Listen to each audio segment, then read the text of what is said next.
સુરત શહેરની આર્થિક ગુના નિવારણ શાખાએ ઊંચા વળતરની લાલચ આપીને રોકાણકારો સાથે લગભગ 1 કરોડ રૂપિયાની છેતરપિંડી આચરનાર શાહ દંપતીની ધરપકડ કરી છે. પકડાયેલા આરોપીઓએ પૈસાની ઉઘરાણી કરનાર ફરિયાદીને ખુલ્લેઆમ ધમકી આપી હતી કે તારે જે કરવું હોય તે કરી લે, તને કોઈ પૈસા પરત નહીં મળે. વધુ કાયદેસર થવા જઈશ તો જાનથી હાથ ધોઈ બેસીશ. આ કેસના મુખ્ય આરોપીઓ પર લોભામણી સ્કીમોમાંથી 98.50 લાખની ઠગાઈનો કેસ છે.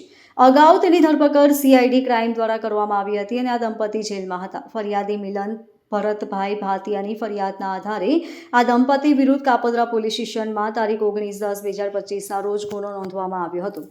આરોપી દંપતીએ તારીખ 18/11/2022થી રોકાણકારોને આકર્ષવા માટે એક પૂર્વ આયોજિત કાવતરું રચ્યું હતું. તેઓ રોકાણ પર 42 દિવસમાં 5%, 65 દિવસમાં 8% અને 100 દિવસમાં 12% જેવું ઊંચું વળતર આપવાની લોભામણી વાતો કરતા હતા.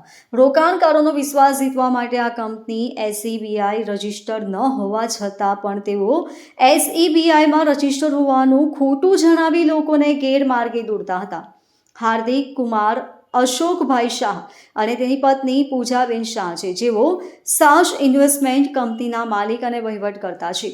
શરૂઆતમાં થોડા રોકાણકારોને વળતર ચૂકવીને વધુ મોટા રોકાણો આકર્ષ્યા બાદ દંપતીએ ચૂકવણી બંધ કરી દીધી હતી. ફરિયાદની વિગતો મુજબ ફરિયાદીના 30 લાખ અને અન્ય સાહિદોના 68,50,000 મળી 98,50,000નું રોકાણ વળતર કે મુદ્દલ પરત કર્યા વિના ડૂબાડી દીધું હતું.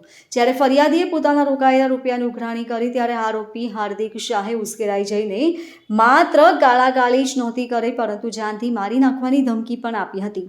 આર્થિક ગુના નિવારણ શાખાએ ગંભીરતાથી આ કેસમાં તપાસ હાથ ધરી આરોપીઓ હાર્દિક કુમાર શાહ અને પૂજાબેન શાહની ધરપકડ કરી છે.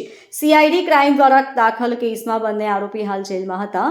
આરોપીઓનો કબજો સબજેલમાંથી મેળવી કોર્ટ સમક્ષ રજૂ કરવામાં આવ્યો હતો, જ્યાં તેમના તારીખ 1/11/2025 સુધીના પોલીસ કસ્ટડી રિમાન્ડ મેળવવામાં આવ્યા છે. ઇકોસેલ આ દંપતીના ગુનાની મોડસ ઓપરંડી અને અન્ય ભોગ બનનાર રોકાણકારો અંગે ઊંડાણપૂર્વક તપાસ કરી રહી છે. Bureau report LK star news, Surat.